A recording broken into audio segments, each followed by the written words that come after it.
You know, when they raise their tails, Fabulous. you're in big trouble. Okay, now I'm bringing all my guys in. Woo! I actually got, I don't know. it's nice Oh to yeah, see you. Stefan. Yes, yes, Steve's here today. Steve has Luna with them. Steve's got Luna, I'm sure. I don't know if my audio's on. Can they see Luna? Oh The yeah, there they meeting is are. being. There they are. Yeah. Is my audio on? I don't know. Yeah, Let me yeah, check. your audio's on. Yay! Hi, everybody. Hi everybody. Hi Do everybody. you want it Folks, tilted Steve's I see already some wild. folks I asking gotta a put it question, with. Sandy, so Go I'm ahead, going go to ahead. get us Yes. back on track, Yeah, okay? yeah. We're having a little So, bit of fun. some folks are Yeah, I asking, got it. I'd like to sign up. The way you sign up is to type your Mhm. name into the chat, please. So do that now. If you're interested, I am copying and pasting Yeah. those names onto our sign up sheet. Have we heard from our features Well, yet I to hear think whether I'll their put sound that is on top of working, me. Sandy? I feel like we've been talking with them a little bit, And so then when I it's feel time, I'll like just I'm read from my pretty, phone, and that'll give me room. I feel Yeah. like I'm Yeah. pretty confident that their sound is good. Well, My sound is good. Yeah, your sound is great, Anne. Wonderful, what about me? wonderful. Am I Yeah, good? you sound good. Yeah. I've never had either of you. Well, yeah, I guess things can happen, but Yes, watch it, Sandy. yeah, that's right. I better knock on So, everything over here. that's right. And So, Kim, you do. Neil, I see you, Neil, Vincent, Scott, asking if you'd like to read. You need to type your name into the chat, please, if you'd like to read. If you've just arrived, you're very welcome. I am taking names for the open mic. Simply type your name into the chat if you would like to sign up for the open mic. We think we can get to at least 10 folks on the open mic, but we'll continue. We'll continue as our 90 minutes allows. After our featured readers, we'll go to the open mic. One poem, 3 minutes or less, everyone who is signing up for that. Sandy, we have about 7 minutes before showtime. Do Janet or Ann, do you have any questions? You all set? Everybody good? I was just making, you do have the link to the Dos Madres. Yes, Okay, yes. good. Very happy to Good. share the links to the purchase connections. Absolutely. Yeah, Kim's on it. She's on it. She's Thanks, always Sandy. on it. She's always on it. She's always got it. She got it. She's got it. I think we're probably one of the only reading series where you get pre-reading publicity, of course, you get during, and you get the post follow-up the next day. Your links will show up. So, and that's due to this fine woman's work, Kim Ports Parsons. Thank you. Folks, if you are just joining us, and people are like starting to kind of stream in now, if you're just joining us, welcome very much. We're about 6 minutes to the start of the program today. And this is what we have so far, folks, but I'll continue to take names for the waiting list up until the top of the hour today. So at around 3 or a little after, I'll cut that off. So if you're here and you'd like to sign up, most likely we'll get to more than 10, but we feel confident we'll get to 10. So that's why we've started a little waiting list for after that. Just sign your name or type your name into the chat to sign up. That's all you have to do. Okay, I'm going to focus on looking for that. Everybody have a wonderful reading. I'm so looking forward to these beautiful collections. Woo, very good. Yes, thank you Yes, so much, yes, Kim. yes, yes. And again, I'm going to reiterate for everyone, if you are interested in the open mic, today is on the theme of wild. Wild. However you are interpreting that theme, it is one poem up to 3 minutes, one poem up to 3 minutes, and you'll all be following our fabulous featured readers. If you are awaiting, we're just about 5 minutes out. You might want to consider, if you're not one of the features, you might want to maybe get muted, get settled, get settled in, make sure your mic is not live with us today, so that so that you're good and not causing any interference to the program when we start just at the top of the hour, just a few minutes away. So very, very welcome that you're all here. I can see already that we are at our 10 people for the open mic. We feel pretty confident we'll get to 10, as we keep saying. And but Kim will be taking names up until the start of the program. We have the good fortune of being one of these reading series where our open mic fills up very, very quickly. So I do truly encourage those of you always interested, if you're interested, really do your best to get here at before the quarter hour. We always have those instructions. Always have those instructions. They have been the same instructions for years. So they are always in every event page that we put up for every single one of our readings. So as you're looking at the event pages from week to week to see what our program is, we always say 15 minutes before the top of the hour, we start taking names. It usually fills up within just literally 2 minutes or so. As I said, I know Kim will be taking names right up until the top of the hour, just a few minutes from now. And we'll do our very, very best. What I've been typically doing these days is announcing the first 3 people rather than going person by person. And this has been to be able to accommodate as many people as possible, get as many of your voices onto the program as possible for today. And again, we're, of course, so grateful to have you joining us today. It's our theme of wild. Our poets focus on the word wild. So features don't confuse. It's not 5 minutes today. It's one poem up to 3 minutes on that theme of wild as you choose to define it. Yeah, we're just 2 minutes away from the beginning. And again, really looking forward to the reading today. I just have seen a really wonderful co-host of a reading series in Mansfield, Massachusetts, just joining us. Sarah Letourneau has just joined us. So nice to have you, Sarah, with us today. Welcome. And we're just literally about 2 minutes to go before our time. Kim will be taking names right up until the beginning of the program.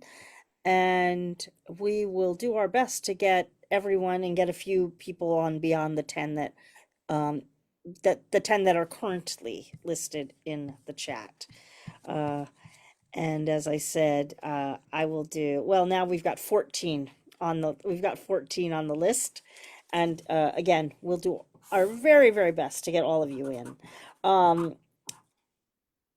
We're just 1 minute away, so very shortly I will I'm just taking a few notes for myself here.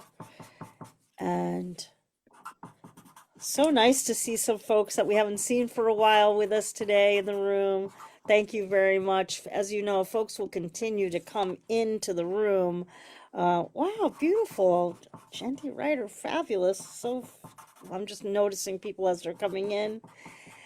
And we are at the top of the hour, so I will be listening.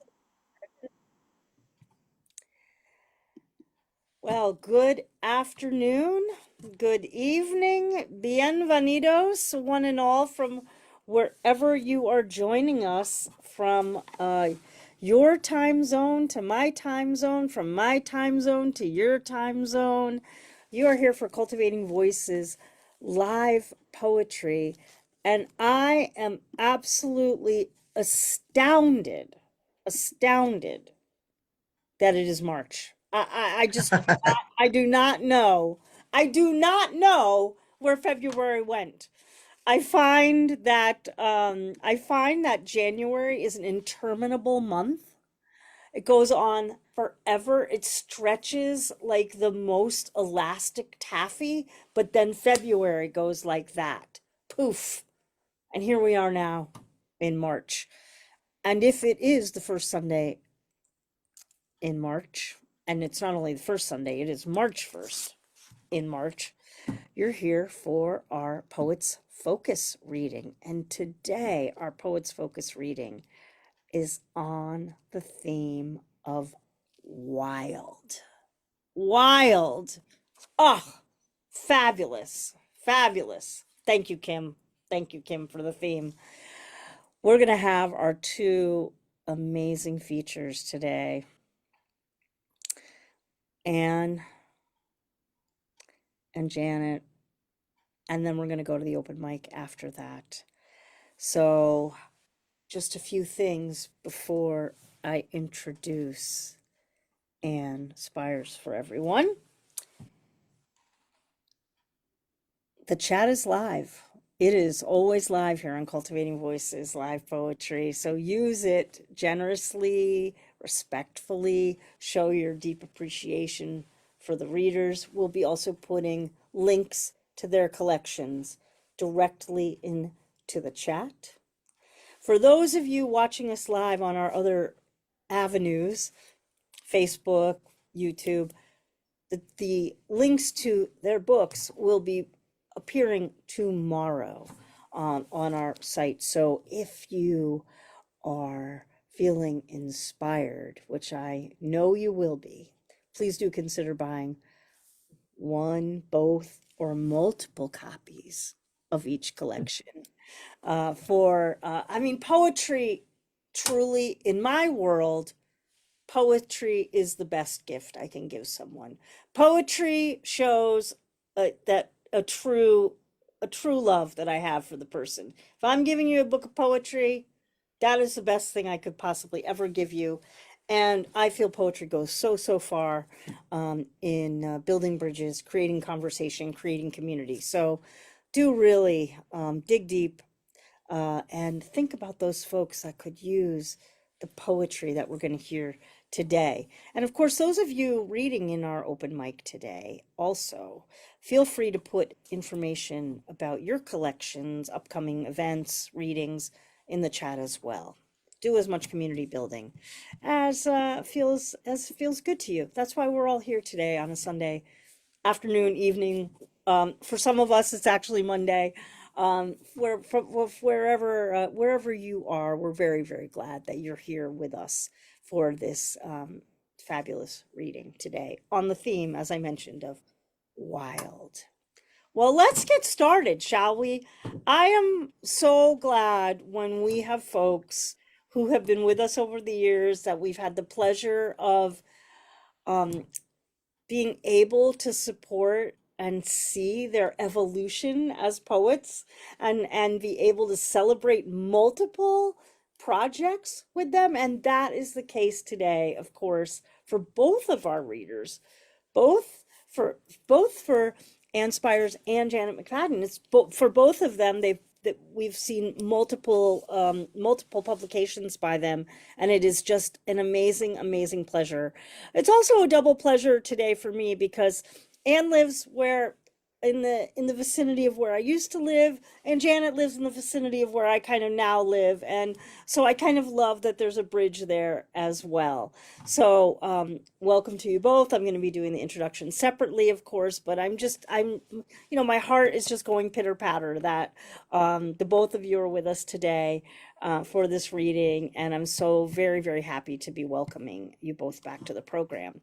Well, now a little bit more about Anne. So Anne Spiers lives on Vashon Island. It is such a beautiful, beautiful place, my friends. If you've been to the Pacific Northwest, but you've never been to Vashon, next time you're there, do take some time, take that ferry out to Vashon Island. It's a really exquisite place. It's a green refuge in the Salish Sea, and a ferry trip, as her bio says, right from Seattle, Washington. And while the island's most popular bumper sticker reads, "Keep Vashon weird." Yes. Your bio might be one of my favorite bios, actually, Anne, by the way. Oh, thank you. Thank you. Anne's bumper sticker reads, "Keep Vashon wild." Hence why Anne is with us today as our featured poet. on the theme of wild. She mixes poetry with wild places as a past poet laureate and through work with the Vashon Bird Alliance, the Land Trust, and Park District. She is truly a poetry and community citizen extraordinaire. She recognizes Vashon Island as the ancestral home of the Squabop peoples, and her recent poetry volumes include Wild Cucumber and Rain Violet, both from Empty Bowl Press, and Back Cut from Black Heron Press. Her fine art chapbooks are also in the special collections at Stanford, the University of Washington, the British Library, and many other locations, including those in your wildest of imaginations. Would you please welcome Anne Spiers? Anne, hello, hello. Hello, thank you so much. And thank you to Dawn, and thank you to Kim. All those emails with the questions. I appreciate the care that you take for us both before, during, and after these readings. Yesterday I was driving down the island. I was thinking about Sandra, and I thought, when she speaks about who's going to read,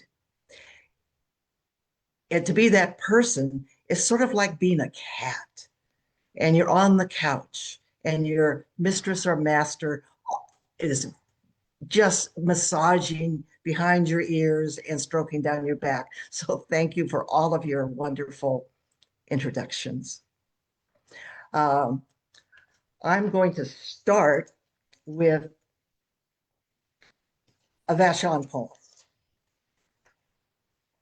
And it's called Mid-Tide. Dolphin Point, Vashon Island, Salish Sea. When we moved to Vashon, we lived down a trail. I mean, really down a trail in a beach cabin, right on the water, and we slept underneath high tide. Our bedrooms were below, a 13-foot tide. And yes, after 20 years, our day did come, and we put the place back together, and we moved upland. But we had 20 great years that we raised our sons. And the most wonderful thing was we had a rocky beach in front of us, so it was teeming with life. And when we first moved to Vashon, everybody said, "Oh no, the Indians just kept their dogs for wool over on Vashon Island," which isn't true. There was like 6 full villages, longhouses on different beaches around the island. And so this is about the beach. Dolphin Point, Vashon Island, Salish Sea. And this is from Chief Seattle, 1854. A more close rendition of his speech. There's no teepees or horses in it, like some of the books that have redone Chief Seattle's speech in 1854. Even the rocks that seem to lie dumb as they swelter in the sun along the silent seashore in solemn grandeur, thrill with memory of past events connected with the fate of my people. In the dark shades of mid-tide, huddled among the boulders, shore crabs, porcelain and hermit, bubble and click away. Gumshoe chitons outmove nothing. Blennies squirm into hiding. Sea slugs head upslope. Brown seaweed, sea tangle, sugar rack, oyster thief, potweed glistens. Sea cucumbers wave red tentacles from under the weight of rock. Clams spit, barnacles crackle, whelk eggs aggregate upright, grain after grain. At this level, you see how once the beach terrain was. The hardscape's order of random size and random spacing. Next to you, the soft forms are ghosts, hunched over, digging with sticks, filling baskets with clams. How it was is seldom found among how it is. Get low here and pray. So, on Vashon, there are a few wild places, and one was on the point a couple thousand feet to the east from our cabin. And we just go there and sit, and you could see all the way from past Seattle to Whidbey Island.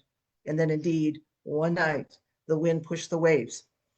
But we put that cabin back together after the wind chewed it up. It was a great place to raise kids. So many times when I talk about being in nature, and it seems when I would sit down and write about something in nature, something that was really wild in nature, because I was thinking, well, in high school, I wish I'd been wild. Remember? Yeah, I mean, in my ear right here, she's a wild girl, and I was always such a contained person that I didn't have a chance to be wild. So, but this one is from the book Backcut, where I took monologues, husband and wife, not talking to each other, but what they were thinking. And this immediately past World War II, they are making their living by digging clams and picking salal and things on the coast. She grew up in the area, and he's just back from World War II front in Europe. Tree frogs. Oh, and John Turner. John Turner was a wild man of the Wynoochee. Wynoochee's a river. And everybody, as he grew older, for no reason until there was a really good reason, people were afraid of him because he lived in the woods. And our tree frogs are now starting. So when you open the door, they stop. Wife's monologue, Olympic Peninsula, Washington. John Turner, he's out there yet, wild man of the Wynoochee. He tethers tree frogs to sticks with threads unraveled from his cuffs, frayed from months alone bushwhacking. He sleeps, the frog's aria covering him until quiet startles him awake. Until quiet startles him awake, to trouble stalking the trail, deputies noisy with packs clicking and pistols cocking. 2. Inside here at the big table, my love says, I'm going east over the mountains, Yakima, snow, clear. February dawn, his binging no longer breaks the night that smothers us. I say, please stay, roll me out on the pond on your raft, topsy-turvy, careful, make do. I say, John Turner is on the loose, stay. He says, Turner is dead, years now. I say, no matter, he's out there, stay. He says, it's you, not him. 3. Alone midnight, the full moon shines off the rimmed grass, light breaking like shattered glass. My opening the door shuts down the frog noise as if I'm not welcome. Out where I pick it clean, salal, ferns, foxglove, and dig ginger and camas. I pick chitum and cedar. If I could, I'd knot my nerves stick as wax string into a net and cast, filling it with dark and mute frogs. From the willows, John Turner watching me. I leave the door open, climb back into bed, warming. Frog chorus floods the house. 4. Dawn, my love is home, drove all night, hands frozen tight around dollars earned, winter pruning orchards. I clean his boots of apple slurry capped by an icy crust. Last autumn's fruit fall, fermented, red shafted flickers drunk on it. I say, sleep never came. I open his fist, pry out the night, replace it with a moth's flutter. John Turner tunnels into the hard hack, his wild self, panicked at being seen. So that's one way of wild nights sounds like. Ms. Dickinson.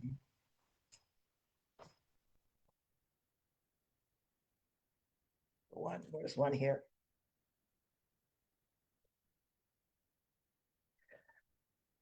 So I had two boys, and boys at a certain age come from that real sweetness of being thrilled with everything into recognizing that growing up you might have to leave what's best, which is usually what's foul. The boy uncages his imaginary friends, Zach and February, when Brownie arrives in an Easter basket.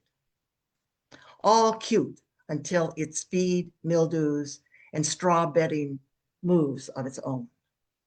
Zach and February escape. The boy's hobby turns into bother. For Brownie, it's the pot or pasture, insist the parents. Before this parting, Brownie disappears. A few feathers litter the coop. The boy's sky fills with hawks.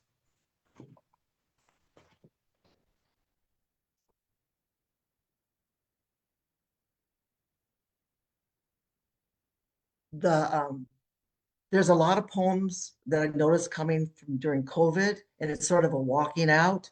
And sometimes I would walk out just to free that confined spirit. And that's a kind of wildness. And on an island like Vashon, what is wild, we recognize as certainly being second growth. And I think because on the island, after the various cuttings of the forest, which ended about 1950, what saved us and let us come back to being wild was the ravines. You have an island that has a plateau, and all the water creates so many ravines. And it's my theory that what is now wild came creeping out of the ravines to reestablish themselves as understory, and eventually the forest on Vashon. And so, open, closed. The flushed landscape disappears in a push of erasures, leaving an alphabet of sticks and spaces to reassemble in the slot between gray dawn and sunset's muting of light. Rain freezes mid-drop. My gloved hand pulls the newspaper from its box. Roadside. The walk back takes months of nothing. Feverfew, broken in my fingers, and Scotch broom pods pop in the odd heat. Last game, my turn up at bat. From the old man's orchard, we all steal apples. Maggots thread the flesh with brown silk. White buckets wait at the fence. Shadow elbows sun. Strapped to her gurney, Cassiopeia is left on stage, a fistful of stars smudged in the smoke of a hard day's night. The West is on fire. The last swim through herds of jellyfish, moons they are, their gonads thickening orange, bumping us, their glisten sliding over and under. We burn fists of soft rush, mix ash and water for ink. Our letters ascend and descend. The letter O slows our progress. Perhaps the circle closed or open if we lift the brush, relenting. A gallery in Seattle is using this poem. They had a call out for artists to use this poem as inspiration for a show that's being open on this Thursday. So I get to see how 30 different people react to my walk out.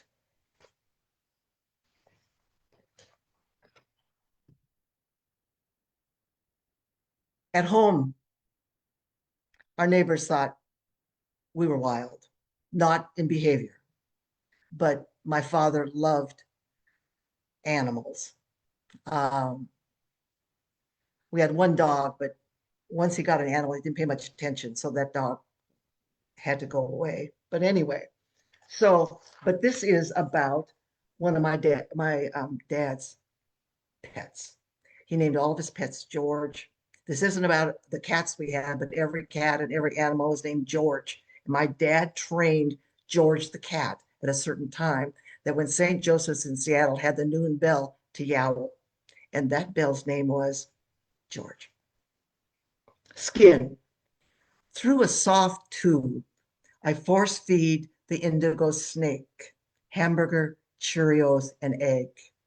He thrives, soon shedding his skin, his scales upgraded from dull to ebony. The sun rests in the cage, the skin rests in the cage, a coil split for his lovely emergence, a trophy's tack above the bed. He was mailed from Texas. We opened his wooden box in the living room, his self slithering across the tattered rug, up over the television set, where he entwined the rabbit ears forever into good reception. He proceeded into the dining room, climbed the vacuum cleaner's hoses, journeyed through the knick-knack rail, and dislodged my mother's teacups. Each broke delicately. This was my father's snake, George. This telling is in no way a metaphor. I prized that skin, my ability to force feed raw hamburger to the reptile. My father also taught me about the stars, the dog of winter nipping at the warrior's heels, and the warrior raging against the bull. Orion and his menagerie have used this metaphor, but the snake and the skin are mine, real and exact.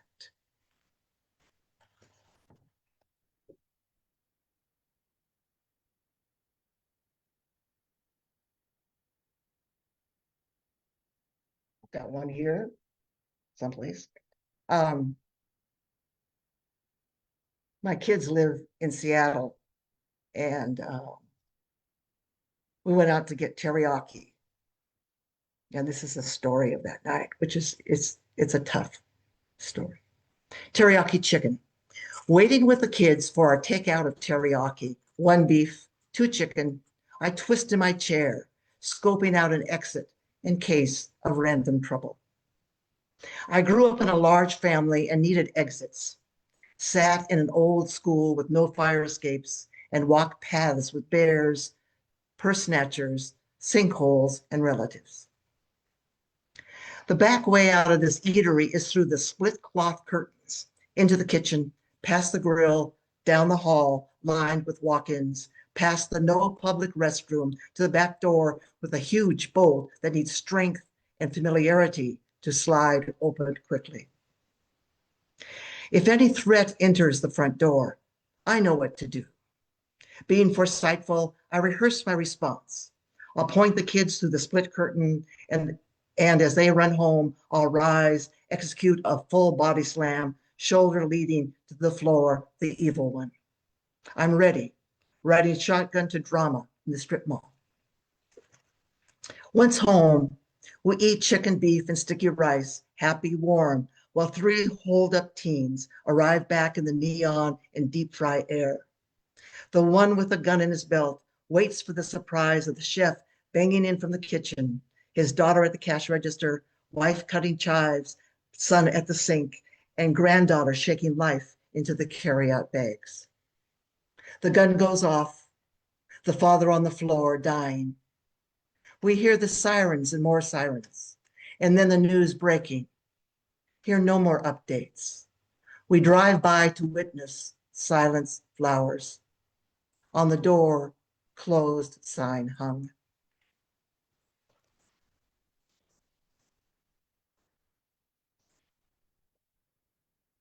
Sometimes wildness climbs out of a pond. This turtle climbs out, as does his entire species, once a year So this is about my relatives who have an orchard in Bangkok, which means it once was an orchard. And now there is an overramp going off, and the size has been reduced, but it's like a family compound. And they're very country folk. Bangkok Orchard for my granddaughter Amelie. Golden squirrels run through the green of the nut trees. The dog Pepsi, chained to the trunk, guards baby Amelie asleep in a hammock, net swaddling her sweet fat. Today is the day the pipe-nosed turtle crawls from the pool's mud. Its rear claws dig a hole to show us. The gardener lifts the beast's back end, easing out 20 eggs. Mornings, Auntie puts red blooms on our patio table. Doc revs his cycle. Adi and B-Bomb climb on front and back. Eyes wide, they're off to preschool. Amelie wakes, and the hatchlings scatter like obsidian charms thrown across the patio. So I've got time for one more here.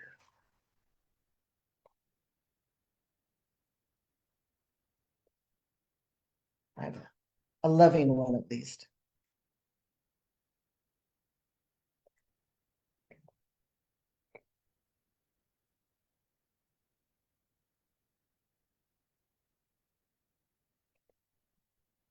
This is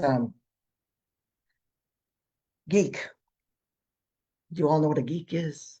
A geek is back in when there's carnivals traveling from town to town. A geek is a person that ate a chicken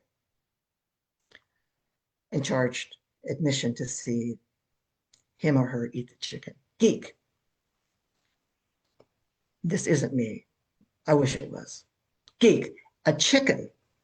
I am jumpy, giving her a ride in my pickup, red Toyota, heat on full blast. My eggs incubate under the dashboard, in the cup holder, glove compartment. Shells crack, chicks foul the floorboards. Occasionally, I roll down the window to let them jump, fly, range-free, full-feathered, sassy fat, my red jungle fowl sisters. She's next to me. The gears, 4 on the floor, separate us. Her patchouli stink counterpunches the wafts of chicken shit. Feathers poke from her unbraiding hair, and random fluff lodges in all seen orifices, nostrils, ears, teeth. On stage, she's a circus geek, lowly build. She manhandles a live chicken, gnaws its neck off with its head. She chews the noggin whole, chases it with a swallow of white lightning. I am playing chicken with her. It gets my wheels rolling. This taking chances with geeks. She is danger, killing my kith and kin on stage. But what gets her on the road to the next carnival? Hunger, shanky stardom, uneasy strangers. We pee by the roadside. Unbidden in my truck, she eats my French fries. Will she eat me too? Recognize my henness? See, I am more hen than woman. After I lay so many eggs, my brood patch is raw, perfectly placed between my breasts. She pecks me there, splays my warmth. I like being another's sideshow. There is no unnecessary talking.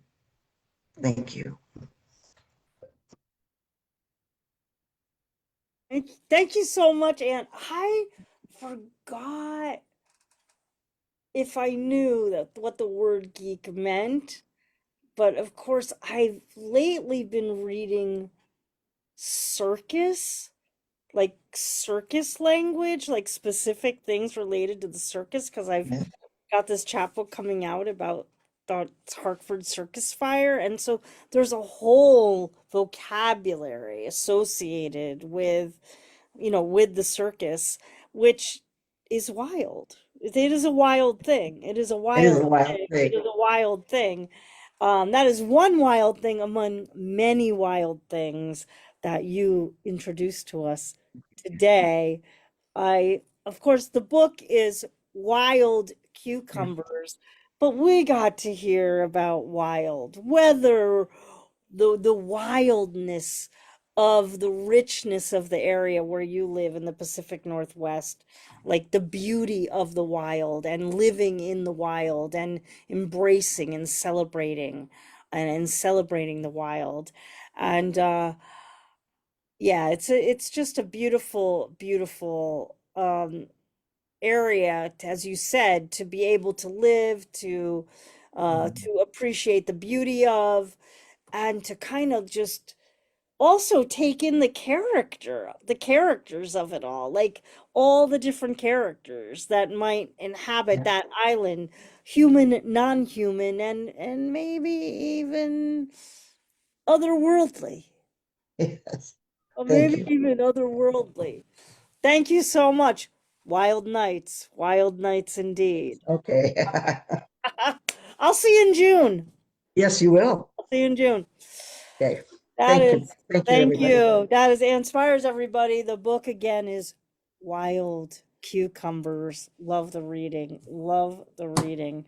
Well, this is also a favorite title of mine of a book is coming up.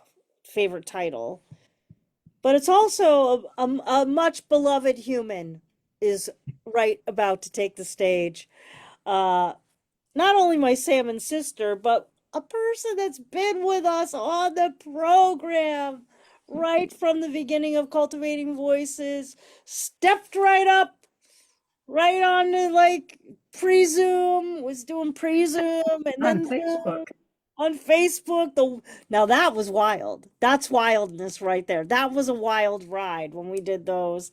And it's just I'm just so glad whenever we're able to, have you back on the program. And it's just so cool that that you're able to be with us for a Poets Focus.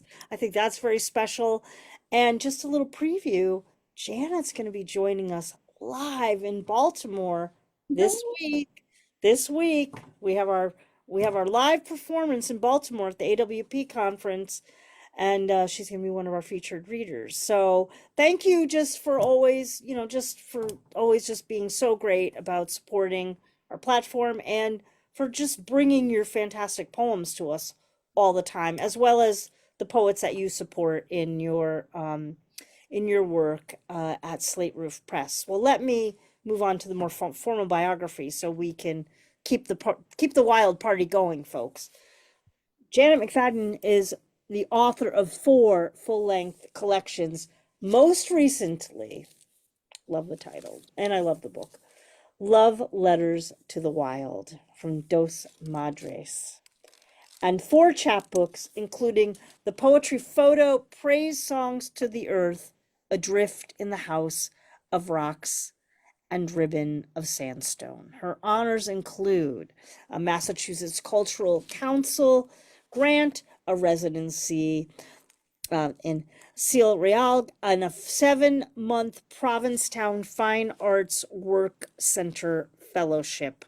A beautiful, beautiful place to write poetry, indeed. Her poems appear in Swim, Slant, The Hopper, and Scientific American, among many other locations. And as I mentioned, she is the managing editor of Slate Roof Press, which is a poetry chapbook collaboration. In earlier lives, she was a rock hound and worked for a meteorological instrument manufacturer. She has had many wild lives, my friends. Featured readers and open mic readers galore have marveled at her readings here on Cultivating Voices, and we once again have the wild pleasure of being able to hear you. So thank you so much, Janet. Oh, you're so welcome. And I'm just delighted to be here. Thank you. I mean, Sandy and Kim and Don and Anne. My husband's cousin lives on Vashon Island, so I had the pleasure of being able to hike around it for a while. So I know a little bit of the area, not well though, since I live in Massachusetts. So my book, Love Letters to the Wild, I mean, it's a book that's both poems and letters strung through it. Now, early draft, a friend read it, and I had no letters in there whatsoever. I just had my title poem, Love Letters to the Wild. And she said, well, where are the letters? So I started revamping everything. And so for me, I don't know about wildness. For me, it's very elemental. I mean, it's partly because I majored in geology. It's partly, I mean, just things atmospheric get to me. So this book, it starts in the West and moves east. Some of the poems I pulled from travel journals and others just from the areas around here. And honestly, most of the poems in here come from around here. So I'm going to start with a poem that's came from Death Valley.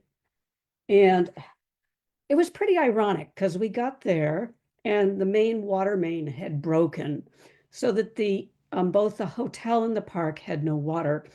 On the other hand, it was spritzing rain the whole time we were there. So anyway, Death Valley. And this is there are two long poems that are letters that bookend the collection. And this is an excerpt from the first letter. Dear storm clouds, please accept these poems, sand and bone, ochre and ash. We have been running up and down on paved switchbacks, our only path through shark fins of stone, hued peach and olive green, a giant gravel pit.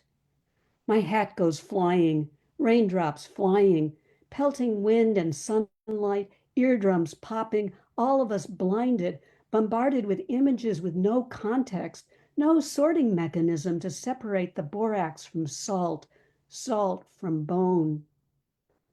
Is this ecstasy or devastation? We stare and stare, but all we see are the no's. No potable water, no flushable water, no water in the sinks except bad water, no easy exit, no understanding of water spitting down from the sky like manna. Didn't you say all this was ours? And then one more little part of it. Oh, dear storm clouds, where are you? What can we scry with these piled crystals? We walk on them for miles in something close to joy, fading in, fading out against the expanse of sugar, salt. No one is eating it. Now we arrive at the lowest point. There are 100 cars and a bus and a parking lot. Dried, cracked mud, bleeding salt. There are so many cracks through which to bleed, nerve frets, blood vessels, wounds. The brown legs of the mother crazed with ritual lines, a white tracery, a babble of languages, a confusion, except all of us follow the same white river into the haze. There appears to be no other way. You could say, we are going the way of the lemmings. But I cannot take my eyes off the glittering diamonds dancing with molecules. It's hard not to leave the body, not to evaporate into the air. Ah, Death Valley. What a totally bizarre place. So it goes on for a little bit longer than that. So also the poem kind of goes from dry to wet. It starts in fall and ends in summer. I don't know what else. Anyway, this is called I Am a Parched Forest. We have no bodies other than light, no heart other than sunlight rippling across our trunks, no words except for cricket wings, these shoulder blades rubbing and rubbing. I don't know why this dried up stream, this broken branch of a life. The pools that fed us dry and crack, the ancient sunlight massages and massages the tired skin until it breaks open, land sucked clean of sucker, and something from within cries, replenish me, and something from without cries, nothing is enough, give me more and more. Do you understand? I am a hollowed log, a drum. I leave my body in the drummer's hands. So the first section is it's fairly interior, the wildness. The second section was a little more concrete. This poem was written during COVID. It's called, I'm sorry, it's a letter. Dear Woods, thank you for showing us the wind, that airy ocean, how it tosses the frothy heads of pines. The non-human calls itself to order, wood gnats, swamp water. I didn't know we could come back here, so unexpected and alive, not like the news of constant dying. Oh, Woods, I should say we hadn't been paying attention. We were lost in not ourselves in the damp lungs of sky and needle, the distant whine of machinery, the path we were on, not leading to a satisfying conclusion, and some kind of meandering discussion overhead between your trees, with their large ears, their expanding hearts. We could mimic them, listening inward, opening outward, if we stand here long enough, if the center holds.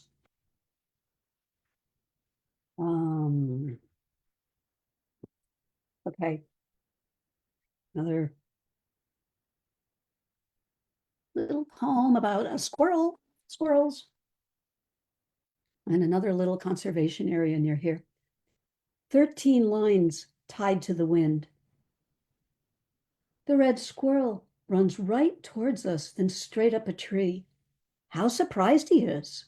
How strange to stand in the middle of a wood not knowing what we are. The wind will not stop blowing. It is not put off by the gibber of news. It is not tied to a prophet. It is simply unspooling. I could mimic it, be birdsong or the red hurricane of fur. When I say wind, I really mean voices. I really mean the yellow death caps rising out of leaf meal. I'm asking you to listen. I'm asking to see how leaves underfoot lay down their bodies as a sentence. I try to read, but I understand only what I already know. The wind tells us to keep moving, set intention aside, do what we have to do. Birds also singing in the last fused hours of daylight. So then we get into the spring section. And this, yeah, I got very joyful. And so this first poem is called Open Window. And one spring, it was very warm out, quite early, and we opened the windows up in this office. And Carolina Wren came and sat right on my computer over there.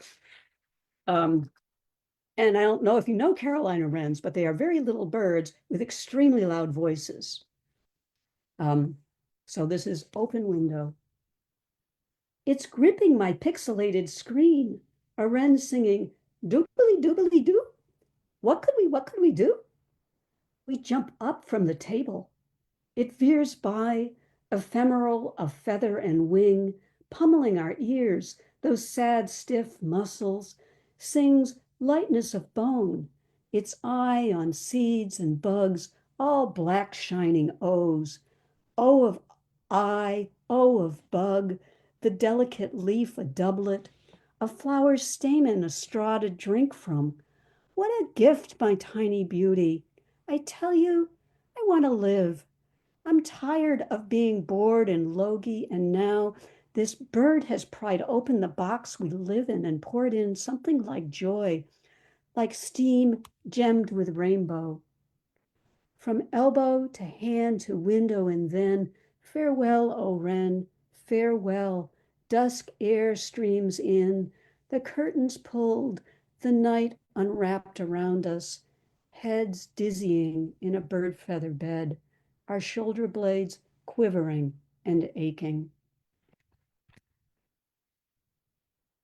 That same period of time, we also had two Phoebes that came in, and we could not get them out for a long time. Okay, one more poem from this section. It's a huzzle. I had a lot of fun with this. We have a lot of hay-scented ferns in the backyard, and then it's forest. Green huzzle. It's the hardest color to mimic. 1,000 shades this green. Have you ever seen such gifts? Ever changing, evergreen. Hay-scented ferns unfurl into banners. Come in, see our dyed ostrich feathers in moss, sage, lime, and apple green. Why haven't I been praising the heavens again? Show me where they are. I'm lost in the ferns in whirlwinds of green. I dreamed up 12 happy new lines. I'll send them to you. Like jades on a necklace, these glorious gems, still green. What? Are we blind? Even potatoes have eyes that see in the dirt, and look, in the old pine, a gray peregrine. Wherever we go, the hawk follows. Wherever you breathe, it's spring. I'm shaking out my winter socks, all wintergreen. Here's a whole aisle of scarves. What a feast! Are you always so inarticulate, so stumbling, so utterly green? Have I learned nothing? Janet's name means gift, but all names are emeralds tossed from the heavens, showers of greenest green. And then just two more here. So the last section is the one that has the most to do with a call for environmental action, which we certainly need. And this poem is called Taking It In at 800 miles per hour. And 800 miles per hour is the rate that the Earth is spinning at the latitude where I live, which is in Western Massachusetts. On our backs, side by side, we look straight up at a field of stars and swirls of galaxies. I try to take it in, this planet's ferocious whirling with a load of humans on its back. 7 billion of us cutting and clearing, the way once my dog's short hair jittered and swam, his skin crawling with fleas.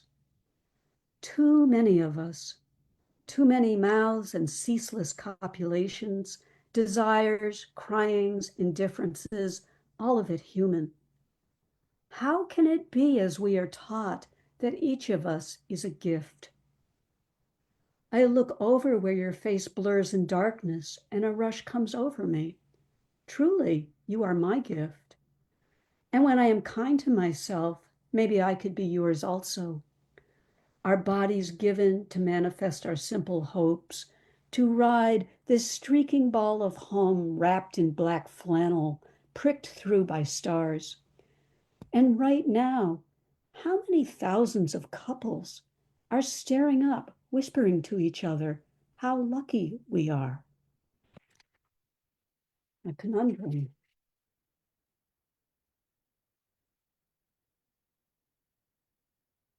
And lastly, I'm going to read the final letter. Dear old house. We had a terrible flood in this house, not the house I'm in now, but an earlier house, that was from a thunderstorm that was extremely localized, such that a half a mile away it hadn't happened. But it was so violent. We got 7 inches of rain in a half an hour, and it just absolutely wiped out the roads. And I had a temporary job the following morning, and I drove out to where 4 roads meet, and every single one of them was closed. Anyway, dear old house, you know the way spring weather swings hot and cold, wet and dry, swings and swings, high and low, sweet chariot, it swings. Will our houses grieve after we are gone? All that creative beauty, our dark intuition, the music, the human compassion. I have lived here for decades and never noticed. All I wished for was to be somewhere else, to be somebody else. But dear old house, here I am with you at home. I dreamed this was only half the world. I dreamed a whale came up and ate so many frantic Jonahs, she released them back to land, each with their own message. I had a message. I tried to write it down, but the heavens unleashed the flood. The trees crashed down and shattered across the washouts. Oh, home, all four directions away from you were closed. All four roads undercut cut to bedrock, cut on the bias, disassembled, a succession of anvils. Oh, dear house, can you hear the wren battering against the screen door, hoarsely twittering? She wants in, now. Every house is an ark. Every house is an ark. Every creature frantic for one small piece of ground. And guess what? The Army Corps of Engineers has arrived. There is nothing they can't fix. No one can build a dam better than they can. Civilization reassembled dam by dam, culvert by culvert. Anything not civilization is trucked or cut away. Dear, dear house, I had to stop writing, and now it's summer. The heat is burgeoning. Cicadas start up their sawing. The grass grows long and tufted under a gentle sky. Coneflowers, black-eyed Susans, bee balm. The phoebe under the deck raises her second brood. Sweet, endless time. Do you know how much I love this season? Full summer laziness. Is it possible that I belong in this world? That the world I dream of is already here? I remain longing. Thank you.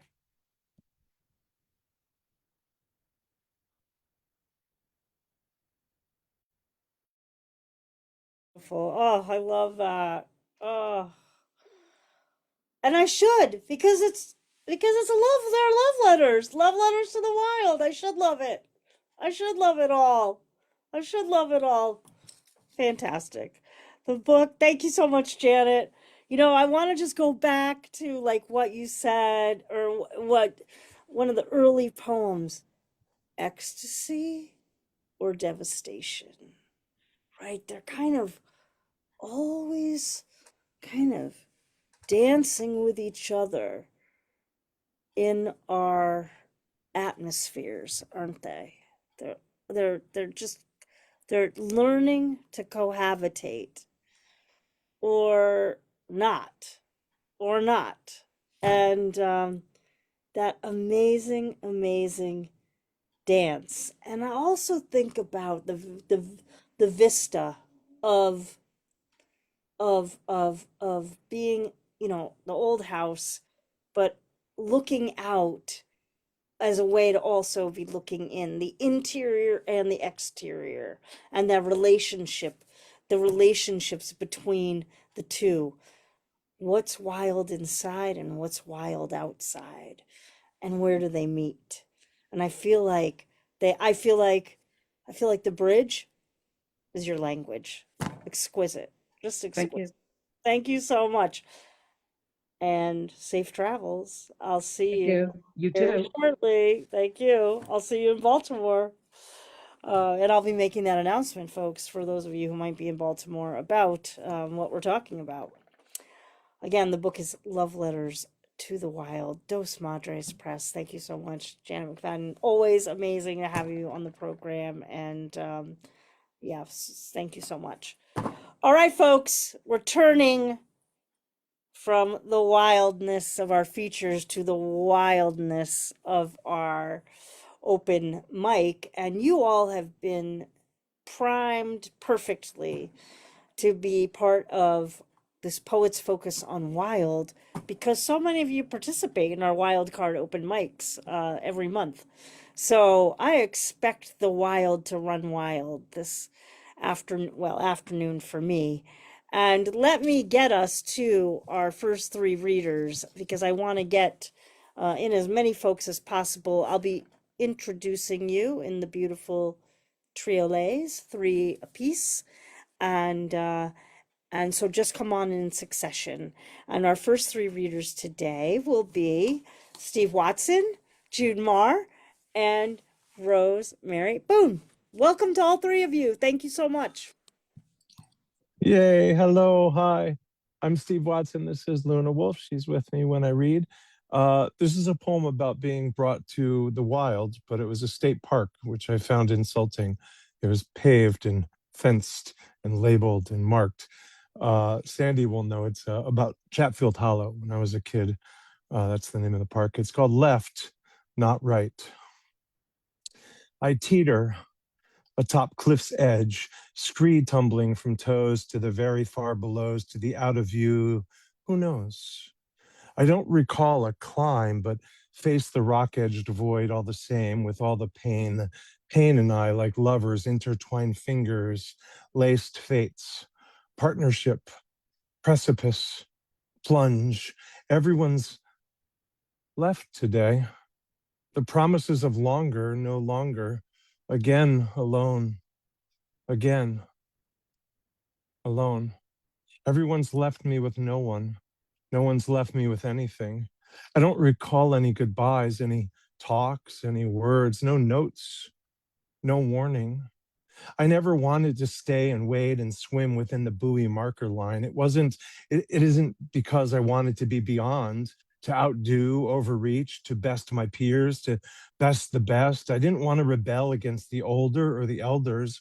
I wanted to be just past, just over, just beyond the sandy bottoms, vacationer ready swimming area where nature kept her muck its muckiest, where frogs blinked slowly, if at all, where schools of minnow and tadpole schooled me in other than school things, where the bottom had rocks, where algae made for slippery whoopses.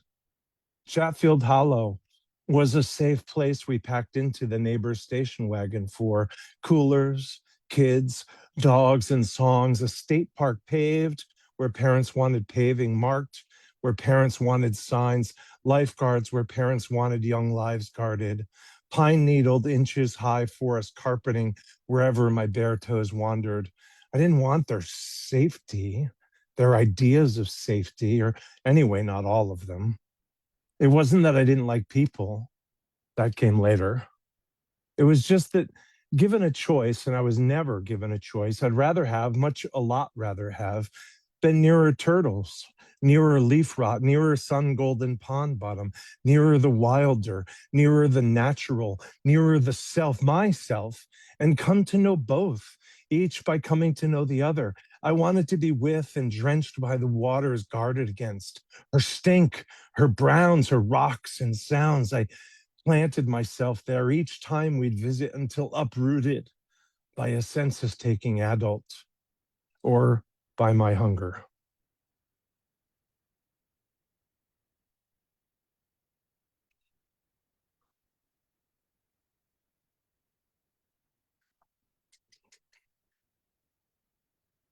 Okay, here we go. Here we go.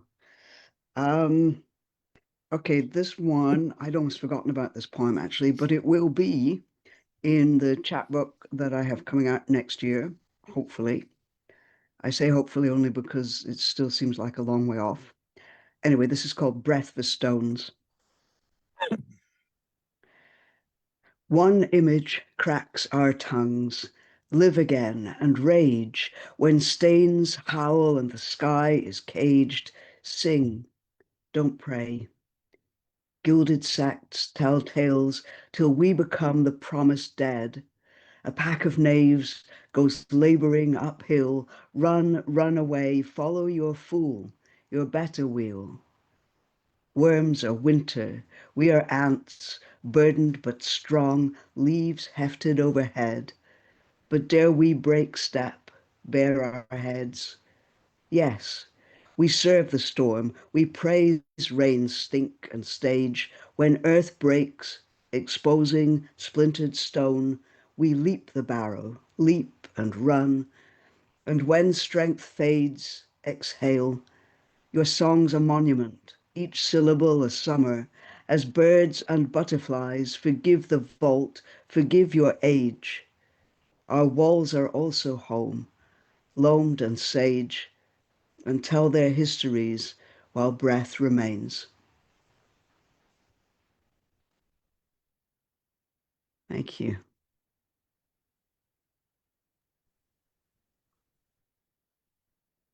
Okay, that brings it to me. I have a slightly different interpretation of wild. This is from my book where all my dark, wild poems live. It's called Whistling in the Dark. And this is called Very Near, where the birches grew. Something lives by Neddleston Bridge, not on land, not under the overhanging branches of the weeping willow, but in the dark water, where we used to hang out to learn about fear, where we shrieked and splashed in the fast-moving rivulets, where we imagined the trolls and the fairies falling on us from the willow's confusion, where sunlight barely reached the soft, squashy cushions woven from water plantain and sweet flag and the big blue stem. Something is following us. You probably think I made it all up, or perhaps that I'm a true witch's daughter. Don't be so sure. Look now, and you'll see the dark outline of a small, shaggy, undulating shape moving silently below the water. Thank you. Ooh, thank you. Thank you, all three. Thank you. Thank you, Steve, Jude, Rose. Again, I'm not going to comment, obviously. I want to get to as many people as possible, but love your interpretations and, of course, your readings. And next, we're going to hear from Jill Armstrong, Eelke Lampe, and Gary Lilley. Thanks to all three of you for joining us today. It's our Poets Focus on Wild here on Cultivating Voices Live Poetry. Hi, Jill.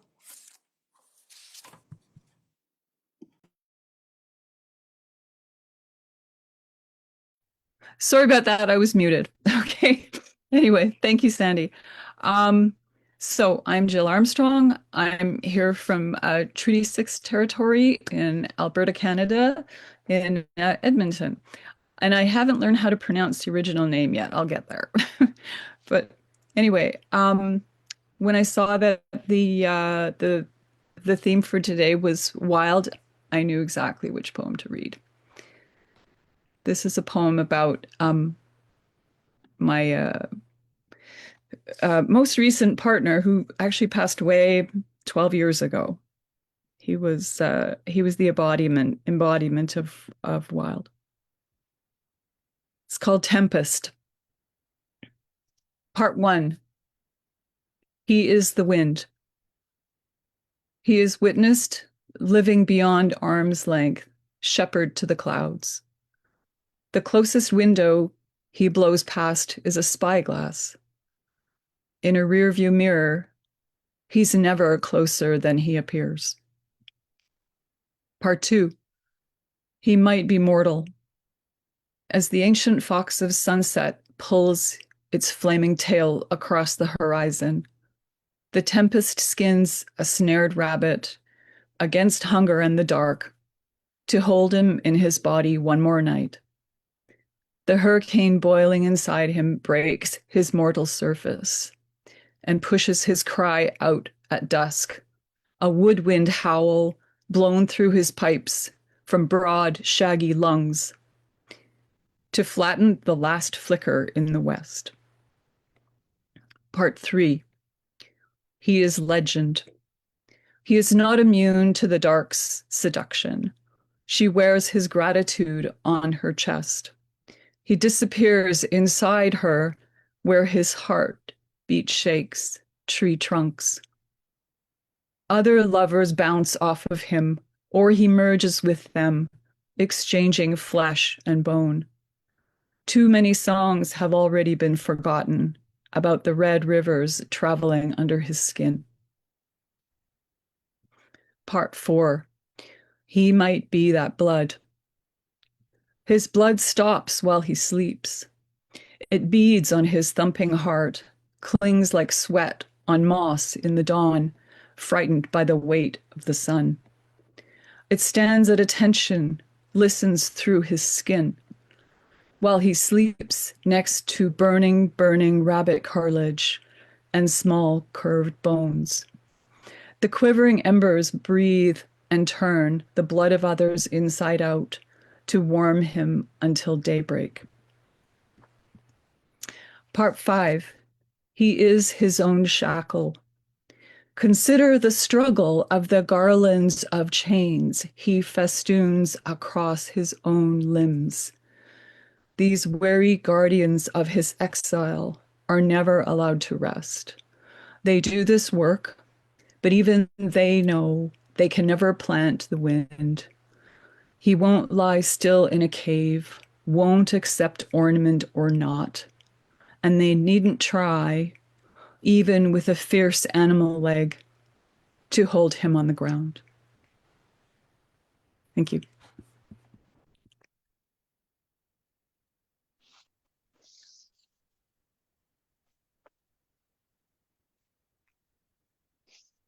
Hi, I'm zooming in from west of Port Angeles and on the beautiful Olympic Peninsula.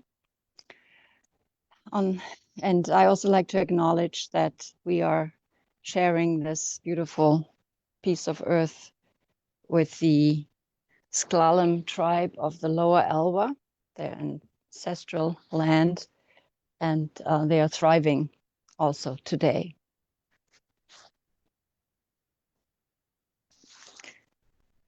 And here on the porch, I also play my Tai Chi, and that's related to the poem. Wild winds wooing. Wild winds wooing the tall ancient evergreens, while naked maples and alders sway in survival mode. One insect, a forlorn mosquito, dances in the gale, and one small bird, a sparrow, escapes into the woods. Curtains and curtains of rain are blowing onto the porch. My breath guides my body to flow and slice the air into unfamiliar shapes, invisible to human eyes. Thank you.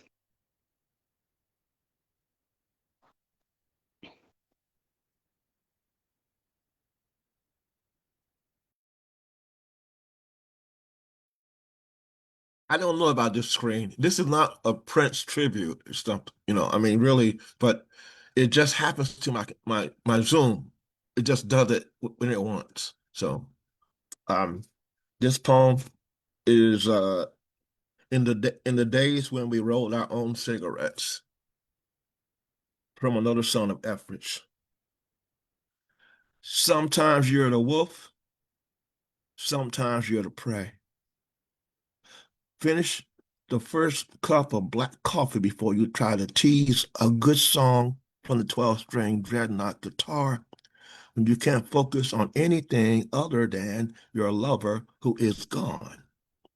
Not even the stellar jays at the bird feeding station hanging from an eave on the porch, or the waiting sparrows waiting on the power line because they think they got next, nor the hound running after something, perhaps a rabbit, maybe a whistling wind while asleep with his belly exposed.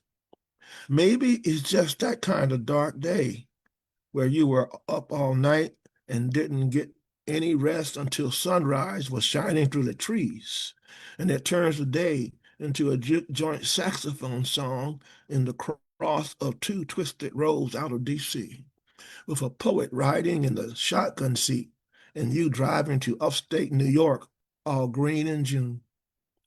Sometimes I'm taken just as I am, just as the wolf I am. Wild as a shot of 90-proof Knob Creek poured into a tumbler of fresh pressed, unfiltered apple juice from lovely and elusive Eve over ice. Do not stir it with a metal spoon, it's explosive. You've already heard the car door slam shut. And yes, indeed, you're damn right. That boom thump you think you heard, that was the bass note of her leaving you. Thank you. Oh, yeah. Wow. What an ending to that poem. Wow. I feel like I'm in Studio 54 with you, actually, with this screen. And I've never even been to Studio 54. That's how wild that was. Lilley, everybody. Thank you so much. Thanks, Jill. Thanks, Eelke. Thank you, Gary. And yeah, I gotta move us along because we gotta hear some more poems, and we want to hear some more poems.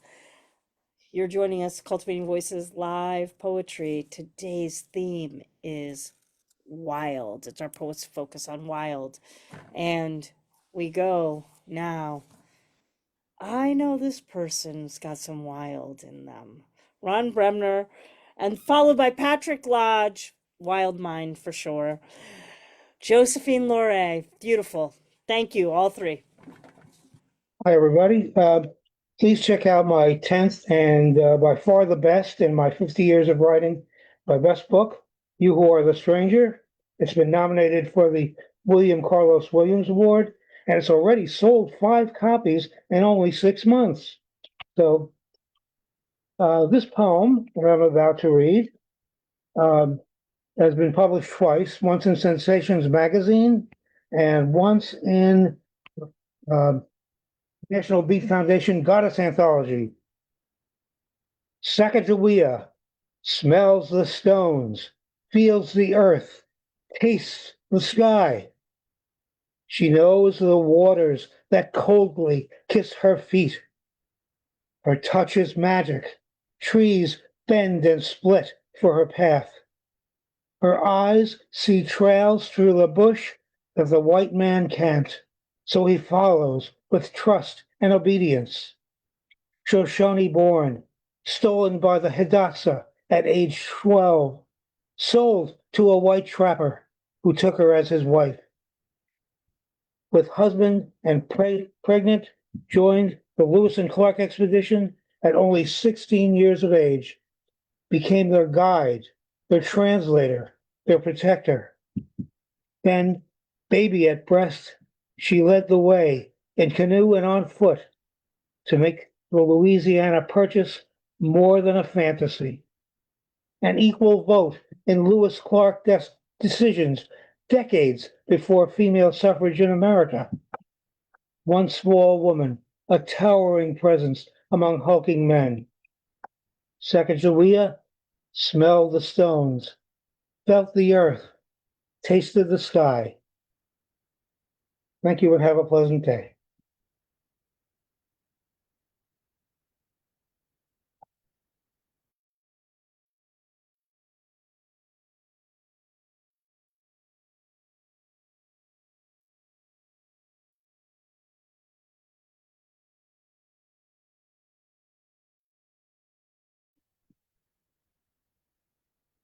Okay, there you are. Yeah, sorry, I was just fiddling around there. No worries, no worries. No problem. This is an old poem, but it's actually the title poem of my second collection. But it fits the theme, which I rarely do. So I'm going to read it, even though it's an old poem. A little bit of explanation. Where I live in Yorkshire, there was a newspaper report of a woman who was finding every morning when she woke up out on her patio a single male shoe, a different shoe each night, and this went on for a long time. She called in the police and they staked out the house, and it turned out it was an urban fox coming into the back garden with a shoe in its mouth and just leaving it on the patio. And I at the time was doing some research on the folk myths of foxes, and the poem kind of came out of that. It's called Shenanigans. I play the fox. What else do you expect in this moony garden? You stand alone at the window, tall, white as down, staring as if I was some will-o'-the-wisp, a green-eyed seducer, versed with pulpit words. Nightly I come to you with a sermon of shoes. rogues, Balmorals, wingtips, winkle pickers, trainers and loafers, trophies lifted from careless men, cradled in this cunning grin, laid out for review and match. I preach a choice, silly goose. Let each man claim his own, tie you tight as a lace, but don't be deceived by any glib-tongued spiel. Test the snout, the brush, the shining pelt of it. My fox paws are real. Make no mistake. The woods call us. Stay wild and free. Put on your dancing shoes. Step out. Trot a tricksy measure with me. Thank you very much, Sandy, and everyone else. That was wonderful. I'm going to share a poem. When I thought of wild, I thought of my children who were raised in the city but all live in remote places. And I'm coming to you from the ancestral traditional homes of a number of indigenous tribes, our peoples, I shouldn't say tribe, including but not limited to the Piikani, the Kainai, the Nakota, the Tsuut'ina, and the Siksika. And I would like to dedicate this one to my children. It's called Untamed. You inhabit the untamed spaces outside the circle of this garden, past black-stemmed bamboo and Cercis canadensis, whose heart-shaped leaves cash a wind chime which tinkles as I pass. You are summoned by unseen birdsong, just past creamy lilies dotted with dew, past purple clematis, which like Icarus reach to touch the sun, past orderly fern, a stilby, potted thyme, beyond paving stone path, recessed in twilight lawn, you are bramble, exposed root, dip and fall of new brown earth, timbered scent of deep-made soil.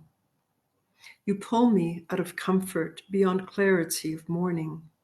You wait and whisper to me from the wild spaces outside the circle of this garden. Thank you.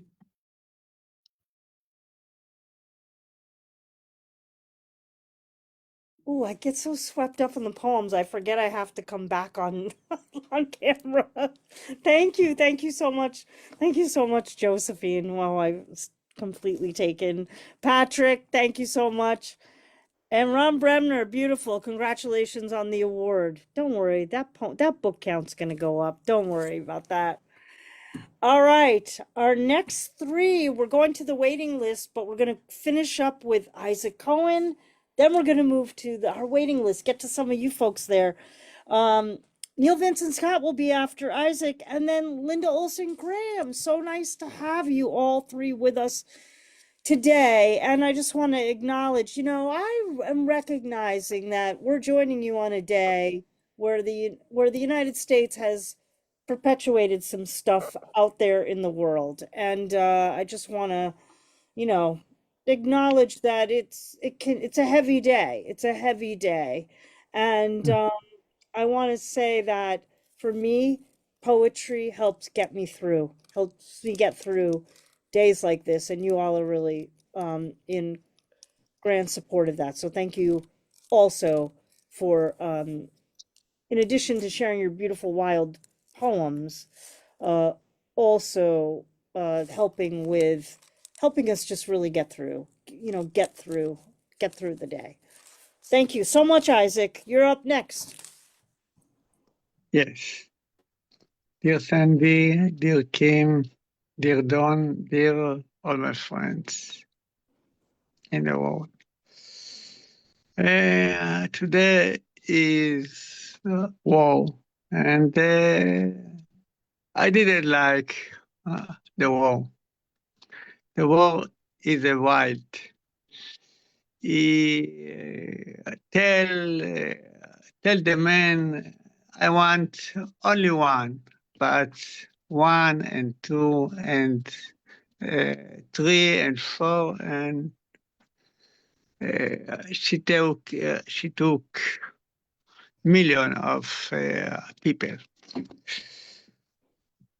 As a Cohen, water to the mind. Behold, the earth opened wide her mouth to whisper for man. Stop, don't increase the blood. Please don't in your mind contaminate my soul. Look to the culture and jasmine flowers will bloom purity. Thank you, Heidi Cohen, Israel, and I hope that God stop the war and give peace to all the people, all the mankind. Thank you. Well, good afternoon, everyone. My name is Neil Vincent Scott. I am a free-range poet from Seattle. This is my first time here. I believe I found out about it by the Western Washington Poets Network. But anyway, I'm delighted to be here this afternoon. And I was really taken by Jill's poem. And I have a somewhat similar poem. I lost my partner 11 years ago to glioblastoma, which is a deadly brain cancer. This is a poem called Beyond My Wild Imagination. Gone, but never really gone. Loved, forever loved. 11 years times forever as Kitty floats lovingly in the watery eyes of yesterday, painless and free. I close my eyes and I see her smile, which lights up the memories that sparkle and shine. My mind floats back to the indelible day when I held her hand for the very last time. As she squeezed my hand and took her final earthly breath, she drifted off into the loving arms of her kind and gracious God. What she gave me was the treasure of time and the depths of amazing love, a gift beyond my wild imagination. Thank you.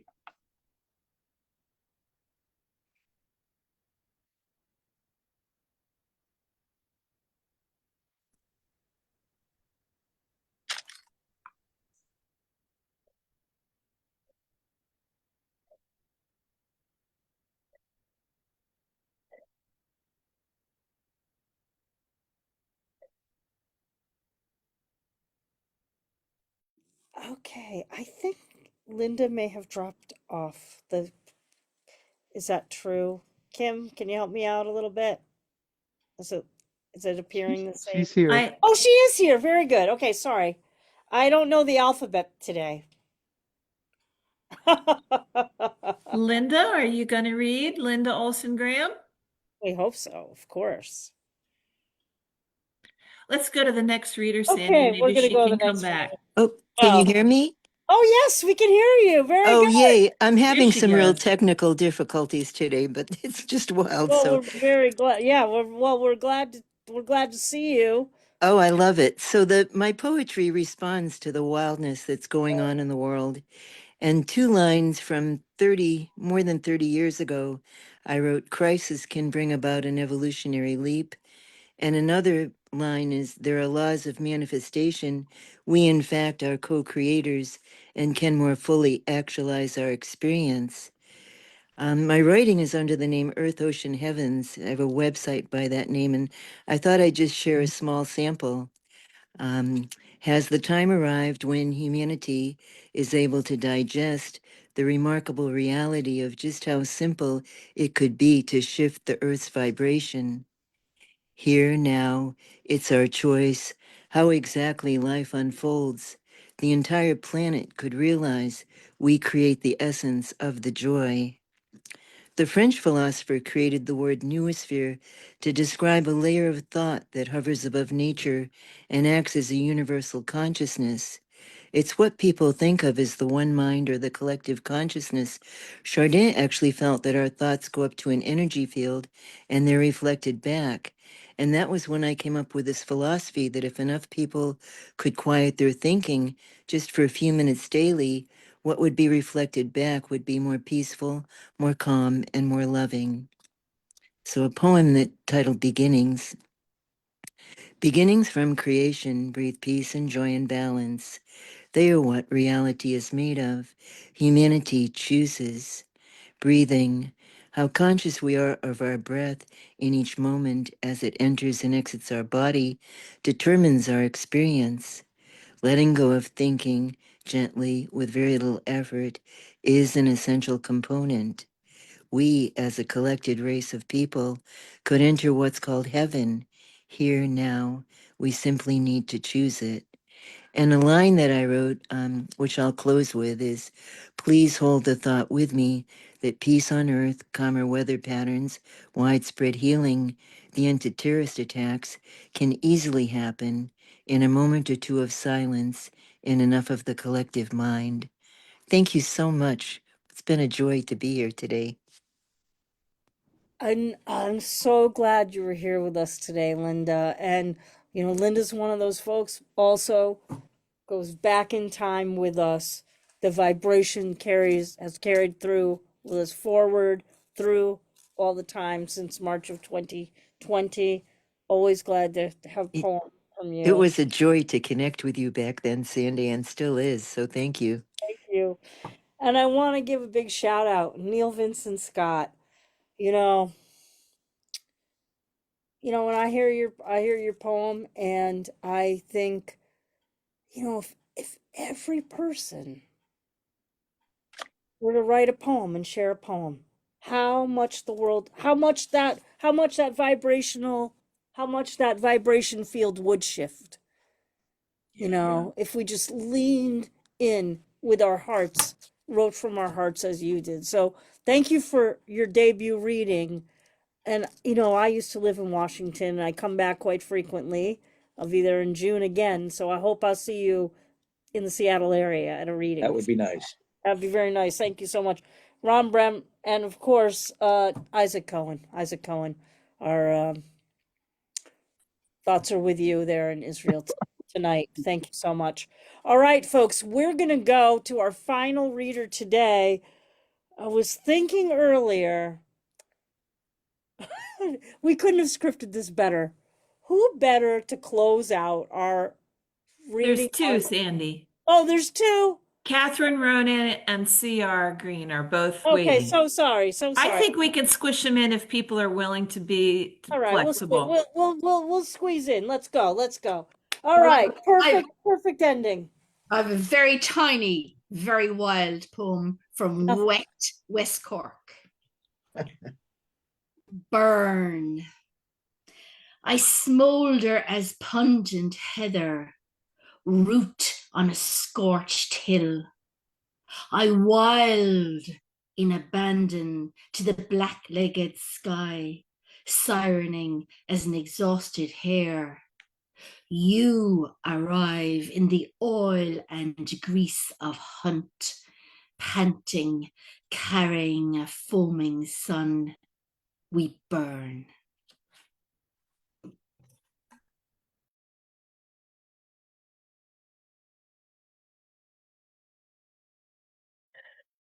Hello there from New Zealand. I wasn't going to sign up today because I've had so many opportunities to read. But when Sandy said about describe wild, I thought, what's my wildest poem? It's from a little chapbook that was published in the end of 2024. I was an interior child and a person. I'm a late bloomer to nature, to reflecting on nature, so I appreciate today so much. This is a section of poems looking back on my early life. This is called Then and Now, Now and Then.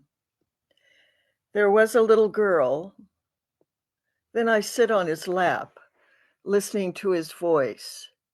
Now I stand in front of a large fireplace filled with unlit logs and face him, who had a little curl.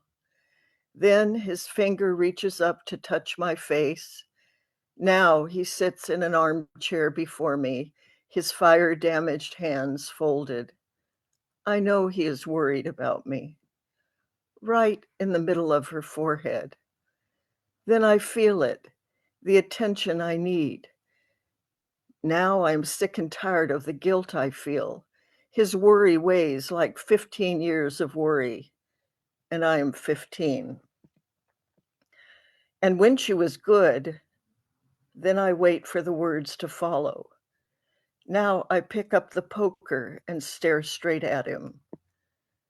She was very, very good. Then what pleasure his touch is when I always feel so bad inside. Now he tells me not to do the things I am already doing and will keep on doing. And when she was bad, then I hear the next words in my head. Now he doesn't want to speak them. She was. Then he stops himself. That's enough, he says, and takes me off his lap, places me on my own 2 feet. Now, I say, I could kill you with this. Then he says, someday you will be sorry you said that. Now I am. Thank you. Thank you. Thank you, CR. I'm sorry. So sorry that I misread the list. I'm glad we got you in from the future. For me, you're always coming from the future. You know, it's amazing, which is a wild thing, of course. And the sun has just come out, so thank you. Just come out. There it is. And Catherine Ronan, leave it to Catherine Ronan at the end of the reading to give us I wild, the verb. Turn that into the verb. Amazing. I'm glad that all of you today turned your poetry into wild things that we could hear, that we could listen to. You know, it's a heavy day. It's a heavy day around the world. Frankly, most days are, no matter what's going on. Most days are. And I think poetry is one of our anecdotes, So I'm very, very grateful to our featured poets. Let's go back to that top of the hour. Let's unmute, give ourselves a round of applause for our featured poets, Anne Spiers and Janet MacFadyen, and all of you on the open mic today. So grateful for your voices. Thank you so much. Thank you so much. Thank Yeah, you. beautiful, everybody. Good job, Beautiful. everybody. There's Thank you, beautiful. Thank Sandy. you, Luna. Thank you. Thank you, Those- Sandy. Thank you, Thank Kim. you. Thank Dawn. you, Thank you, Anne. Sandy, Thank Kim, you, Mark. everybody. Ilka, great job. Everybody, Thank you. please join us next week. I'm going to throw it to Kim because we're going to be coming from her hometown. Yeah. You will Let see Kim us talk sitting about here it. next to each other next Sunday as we host an International Women's Day celebration. The theme of the organization of the event this year is Give to Gain. Think reciprocity, cooperation, how through giving we receive, etc., etc. We'll be honoring women. We'll be honoring women writers, poems about women, etc. So it will be really wonderful to be doing that together. That sort of takes the place of our wild card this month. It's a Sunday special event. And then the following week, we will go March 15th to our new book showcase featuring Mona Zamfrescu, Jean Griggs, Mildred K. Beria, and Marjorie Maddox. Fabulous March celebration of Women's History Month. Beautiful. Thanks, everyone. Thank you. I'm looking forward to being with you in person, of course, Kim. And yes, indeed, absolutely. And it'll be International Women's Day, everyone. So I hope you will join us next Sunday live here on Cultivating Voices Live Poetry. And if Oh, and Sandy, someone's asking, what about AWP? That's yeah, you. That's not me. I'm This getting country mouse will stay in the country. Sandy will be in the big city for that. well, as if on cue before I close out the program, I will be in Baltimore. I believe Don Krieger will be lurking around in Baltimore also. And we will also be hosting on Wednesday night, co-hosting with Swim, with Mom Egg Review, with Nell, with Whale Road Review, and with Perugia Press, the reading AWP on site on purpose. It'll be at 7 p.m. Doors open at 6:30 at Westminster Hall in Baltimore. It's all on Cultivating Voices, our page there. And I hope if you are in Baltimore at the AWP that you will join us on Wednesday night with our readers live. From joining us from Cultivating Voices will be Jen Cheng. Janet will be joining us. Thank you. See you there. Mona Zanfarescu, who will be one of our new book showcase features later this month. Dorcia Smith Silva will be joining us live from Puerto Rico, and the wonderful Anya Kirschbaum, who I believe is still in the room with us today. So join all 6 of us at AWP in Baltimore live. And if not, of course, join us next week for International Women's Day here on Cultivating Voices Live Poetry. You can always watch us on the recordings, thanks to Don Krieger. And of course, buy the books, keep spreading the poetry love. And you know what I always say at the end of every single program, take exquisite care of yourselves this week. You know, we're gonna need some extra fortitude, I think, this week. And take very good care of your beloveds. And folks, keep staying in your wild minds and writing those remarkable poems. We need every single one, every day. I'm Sandy, known for Cultivating Voices Live Poetry. Safe travels, everyone, and we'll see you in Poetry Land soon. Be well.